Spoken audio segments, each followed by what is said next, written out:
Terima kasih. Assalamualaikum warahmatullahi wabarakatuh. Bismillahirrahmanirrahim.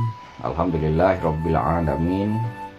Wassalatu wassalamu ala asyrafil anbiya'i wal mursalin Sayyidina wa nabiyina Muhammadi wa ala alihi wa sahbihi ajma'in. Amma ba'du. Ma'asyiral muslimin wal muslimat, pendengar Radio Republik Indonesia dimanapun Anda berada, alhamdulillah di pagi hari ini kita masih ditakdirkan oleh Allah dengan diberi karunia, masih bisa menghirup udara segar, masih bisa menjalankan sholat subuh tadi. Semoga karunia yang tiada terkira ini dapat kita syukuri dan menjadikan kita orang-orang yang semakin baik di hadapan Allah. Amin.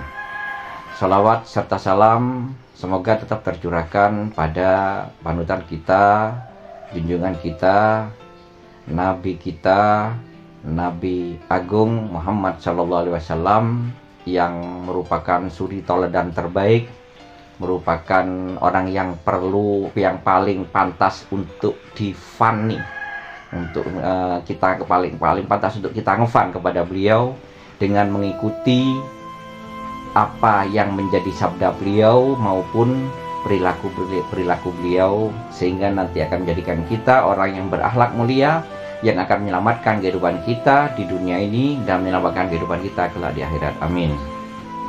Ma'asyiral muslimin wal muslimat rahimakumullah. Tema kita pada pagi hari ini adalah sabar adalah kunci kesuksesan. Di mahfudot, kalau pelajaran ibtidaiyah itu ada mahfudot, dan ini terkenal sekali, bahkan sering ditulis di di mobil di truk di belakang pak truk itu, atau mungkin belakang mobil. Man jaddah wajadah, barang siapa yang bersungguh-sungguh dia akan menemukan. Nah, sebenarnya ada kelanjutan di makalah ini. Di makalah ini ada kelanjutan. Man sobaro dofaro, barang siapa mau bersabar pasti akan sukses. Tema ini saya memang ambil dari cuplikan kalimat ini.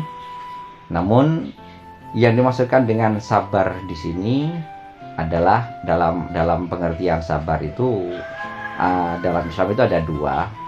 Yang pertama, kalau di firman Allah, wasbir ala ma asobat, sabarlah dengan setiap apa yang menimpamu.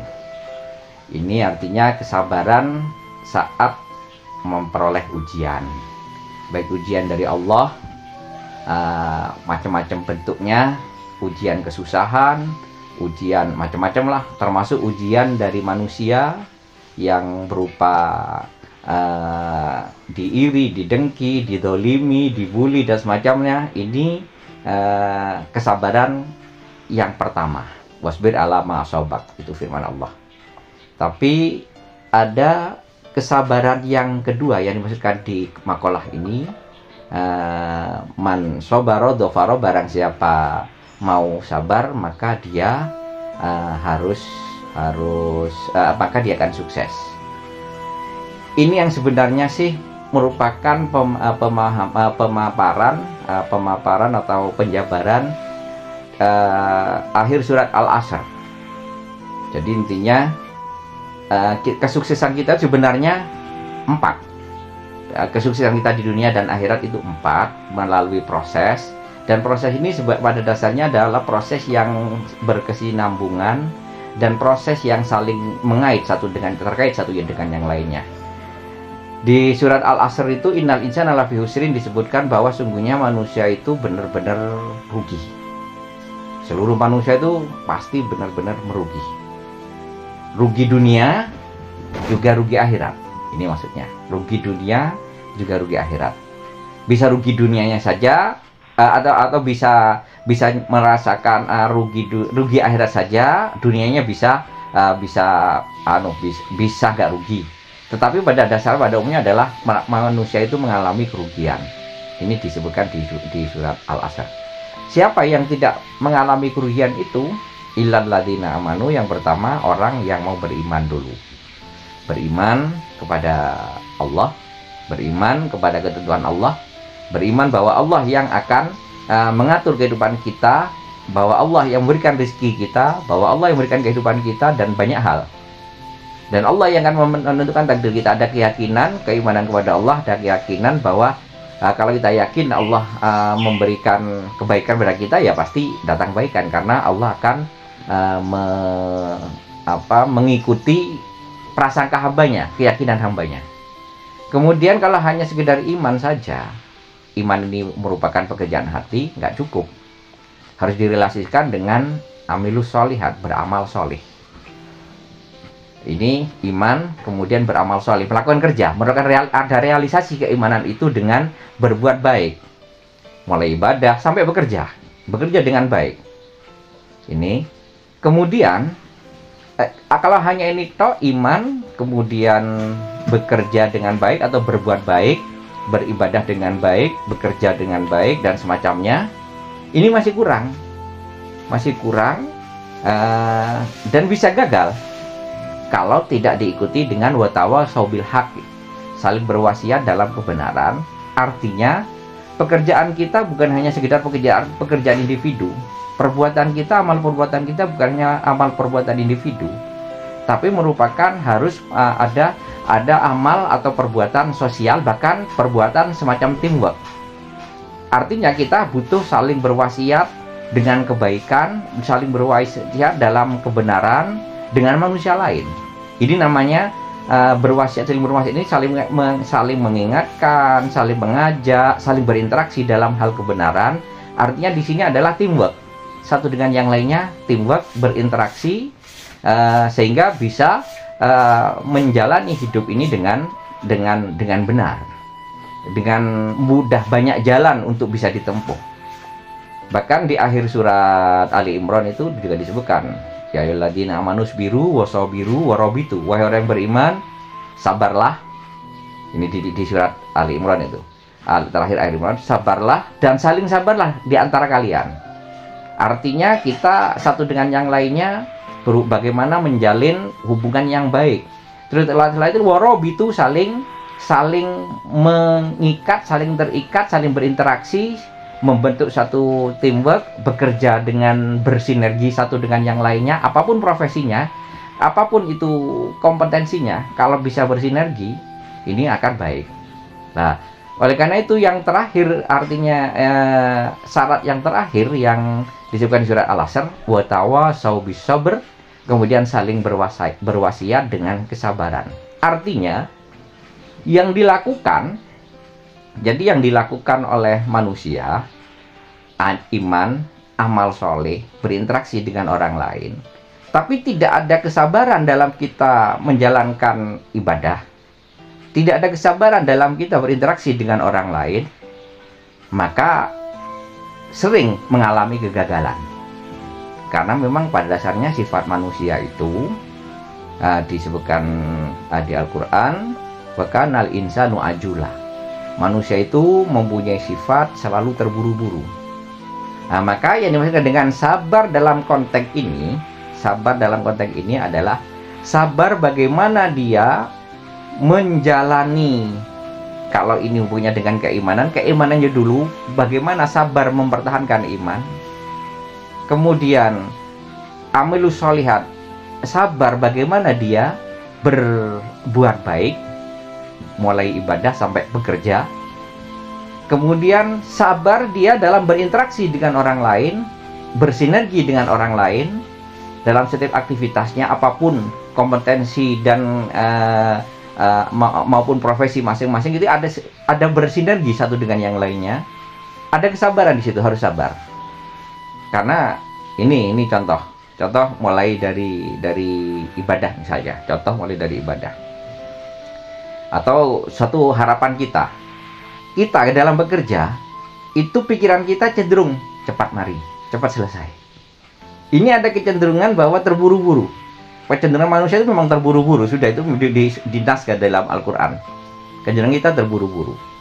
Tidak ada kesabaran dalam kita menjalani. Kalau kita punya harapan, atau misalnya kita berdoa kepada Allah kemudian punya harapan kita itu, kita mempunyai keinginan terburu-buru agar harapan itu dikabulkan. Nah, ini yang namanya tidak sabar. Tidak sabar dalam konsep ini. Lah, untuk bisa mempraktekkan sabar ini, maka sebenarnya sih yang diajarkan oleh Rasulullah SAW dalam setiap aktivitasnya ini dipenuhi dengan kesabaran, ketelatenan. Sabar di sini dalam artian lebih ke arah ketelatenan. Contoh lagi ibadah, sholat misalnya. Sebagian besar dari kita kalau sholat itu kebanyakan terburu-buru, tidak ada kesabaran dalam sholat. Jadi mulai dari takbir, seharusnya kalau normalnya misalnya sholat zuhur misalnya 5 menit, ini ditempuh lebih cepat. Ini berarti sebenarnya tidak ada kesabaran dalam menjalankan ibadah. Bekerja, bagaimana saya bekerja cepat, kemudian cepat aktivitas lainnya. Ini juga tidak kurang adanya kesabaran. Seharusnya kerja itu bagaimana teliti dulu. Nanti urusan cepat boleh, tetapi tidak boleh tergesa-gesa. Yang kebanyakan manusia itu tergesa-gesa. Sehingga dengan tergesa-gesa banyak yang ditempuh akhirnya menjadi gagal karena ketergesa-gesaan. Dari situ ada kekurang telitian. Dari situ akhirnya ada kekurangan yang menyebabkan cacatnya pekerjaan kita, cacatnya perbuatan kita. Sehingga kembali lagi contoh salat tadi. Sholat kalau memang terburu-buru, sudah sholatnya nggak punya nilai. Tetap hanya gugur menjalankan kewajiban, tapi nilainya nggak ada. Ketika nilainya nggak ada, maka sholat itu tidak ada pengaruhnya bagi dia. Begitu pula kita dalam bekerja. Ketika bekerja terburu-buru, hasil yang diperoleh nggak maksimal, akhirnya nilainya nggak ada. Sehingga karena nilainya nggak ada, maka untuk memperoleh pekerjaan itu, memberikan manfaat yang besar pada kita, memberikan keberuntungan yang lebih pada kita, kurang karena dilakukan secara terburu-buru. Ini berarti ada ketidaksabaran dalam bekerja. Oleh karena itu, maka kita perlu sabar dalam konteks telaten di sini. Dalam artian telaten di sini kalau bahasa Islamnya disebut istiqomah. Bagaimana kita istiqomah dalam beribadah, istiqomah dalam bekerja. Dan istiqomahnya tadi, bagaimana bekerja dengan bilhaq, dengan benar. Bukan hanya sekedar bekerja, istiqomahnya bukan hanya sekedar beribadah, tapi ada kesabaran sekaligus sesuai dengan tuntunan. Ini namanya kesabaran dari kandungan surat Al-Asr tadi. Iman, berbuat baik, kemudian ada jalannya melalui tawasau salim dengan kebenaran, kemudian dengan kesabaran. Nah, sehingga dengan apa yang kita lakukan ini, sehingga di makalah tadi man sabara dhafara, barang siapa mau bersabar maka pasti sukses. Ketika kita mengawalinya, contoh dari sholat itu dipenuhi dengan ibadah, dipenuhi dengan doa untuk kebaikan kita di dunia, terlebih-lebih untuk doa kebaikan kita, kesuksesan kita di akhirat. Sehingga ketika ada seseorang yang dalam tanda kutip sholat tapi kok belum sukses, berarti ada yang salah. Salah satunya adalah sholatnya terburu-buru. Ketika kita berdoa, begitu pula dalam kita berdoa kepada Allah, doanya sekedar formalitas doa. Bahkan doanya terburu-buru karena hafal. Robbana atina min ladunka rahmah wa hab lana syada robbana wa lana min azwajina wa kecepatan, keterburu-buru dalam kita mengucapkan, dalam kita melafalkan, termasuk dalam kita melafalkan sholat terburu-buru. Ini yang akhirnya nilainya tidak ada, perhatian dari Allah tidak ada. Bagaimana kalau perhatian Allah nggak ada, akhirnya kesuksesan yang akan diraihnya nggak ada yang membimbing, nggak ada yang menuntun, ya akhirnya nggak jadi. Dalam pekerjaan pun demikian. Terburu-buru akhirnya ya hasilnya ya cacat semua. Ketika cacat semua, nggak ada perhatian dari orang, nggak ada penilaiannya buruk dari orang, sudah mau mengapresiasi pekerjaan itu nggak ada yang mau mengapresiasi, sehingga kegagalan akan terjadi. Dari sinilah sabar ini merupakan kunci sukses ketika kita berusaha dalam menjalani setiap perbuatan kita. Ini ada ketelatenan, ada kesabaran, ada keuletan, dan santai. Artinya santai ini nggak terburu-buru. Santai tapi pasti. Ini disebut kesabaran yang dimaksud di sini. Lah, untuk bisa seperti itu, Islam sudah mengajarkan, memberikan parameter utama kepada kita melalui ibadah yang namanya sholat. Karena memang sabda Rasulullah, fa'in sholuhat, apabila sholatnya itu baik, sholuha sairu a'malihi, maka akan baik seluruh perbuatan seseorang, akan baik seluruh apa yang akan dilakukan oleh orang tersebut, baik pekerjaan maupun hal-hal lain. Ini parameternya sholat. Oleh karena itu, dari sholat inilah kita belajar sabar dalam sholat ini yang perlu kita lakukan. Jadi misalnya dalam sholat kita mengawalinya dengan takbir, dengan bacaan yang biasa, Allahu Akbar, kemudian Fatihah kita baca dengan pelan. Bahkan di dalam Fatihah ada bacaan Iyyaka na'budu wa iyyaka nasta'in, hanya kepadamu ya Allah aku beribadat, hanya kepadamu lah aku mohon pertolongan, kami mohon pertolongan. Artinya ada keseriusan dalam beribadah, keseriusan melalui kesabaran ini, sehingga Allah bisa memperhatikan, mendengarkan apa yang menjadi doa kita. Begitu pula ketika doa-doa yang lain di dalam sholat, seperti doa antara dua sujud, Rabbi firli, warhamni, wajiburni, warfa'ni, warzuqni, wahdini, wa'afini, wa'fu'ani. Kalau kita sabar dalam membacanya, sabar dalam membacanya ini berarti kita membacanya secara santai, secara tartil bahasanya. Kita baca santai, enggak terburu-buru. Rabbi firli, wajiburni, warfa'ni. Ini Allah bagaimana mendengar, malaikat aja bingung mendengar. Membaca itu baca apa? Malaikat bingung mendengar. Akhirnya untuk disampaikan kepada Allah ya nggak ada nilainya.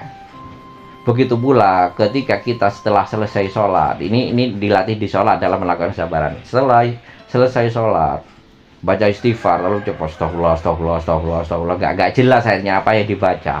Ketika berdoa juga nggak jelas, Allahumma shalli wa sallam, nggak jelas. Lah, dengan kesabaran yang kita baca ada, akhirnya kita tahu, oh kita punya tujuan baca ini seperti ini. Sehingga dengan parameter sholat kita sudah bisa seperti itu, maka langkah kehidupan kita berikutnya akan terbiasa dengan kebiasaan kita sholat seperti itu. Selama ini atau kebanyakan orang, mungkin termasuk saya, karena sholatnya terburu-buru, akhirnya aktivitas di luar sering terburu-buru, sehingga nilainya nggak punya nilai yang tinggi. Nilainya paling 6-7, nggak sampai 8-9. Bisa jadi berawal dari kurang sabarnya kita dalam sholat kita. Sehingga di perbuatan lain juga kita kurang sabar dalam menjalani sholat, menjalani perbuatan yang lain. Dengan kurang sabar ini, maka kegagalan sering muncul di kita. Kalau kita mau sabar, terus ditelateni apa yang menjadi perbuatan kita, dan akhirnya Allah akan memunculkan, akan memberikan jalan yang terbaik, dan akhirnya menuju kesuksesan. Satu, yang terakhir, kita mencontoh Rasulullah dalam mengembangkan Islam itu gigih, sabar.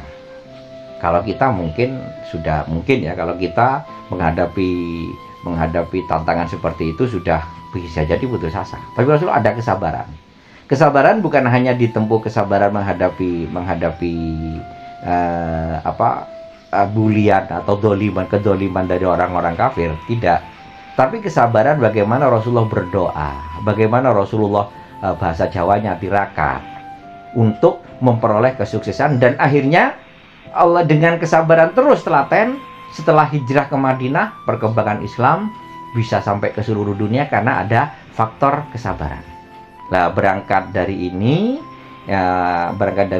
maupun dari hal-hal lain atau cerita-cerita lain dari para ulama atau orang-orang sukses zaman dahulu, ini ada keteladanan. Satu lagi terakhir, yaitu Nabi Daud alaihissalam. Nabi Daud itu dari orang biasa. Kemudian karena beliau telaten puasa Daud sama Qiyamu Daud, ada kesabaran di situ. Sehingga beliau berkarir sampai akhirnya menjadi raja. Karena ada ketelatenan, kesabaran dalam beribadah kepada Allah melalui spesifik ibadah Nabi Daud adalah puasa Daud maupun Qiyamu Daud. Inilah yang akhirnya salah satunya mengantarkan Nabi Daud menjadi orang yang berhasil dunianya, otomatis juga berhasil akhiratnya. Semoga apa yang saya sampaikan di pagi hari ini khususnya untuk saya menjadi inspirasi, pemicu untuk meningkatkan kualitas perbuatan-perbuatan kita semua, baik perbuatan berupa ibadah maupun pekerjaan-pekerjaan kita, sehingga kita menjadi orang yang sukses dunia dan akhirat dengan istiqomah, dengan sabar menjalani setiap apa yang kita lakukan sesuai dengan tuntunan Allah dan Rasulnya, akhirnya menjadikan kita orang-orang yang bukannya sekedar sukses, tapi juga ada kebahagiaan di dalamnya dari dunia sampai akhirat. Kurang lebihnya mohon maaf. Akhirul kalam. Wallahu muwaffiq ila aqwamit thoriq. Assalamualaikum warahmatullahi wabarakatuh.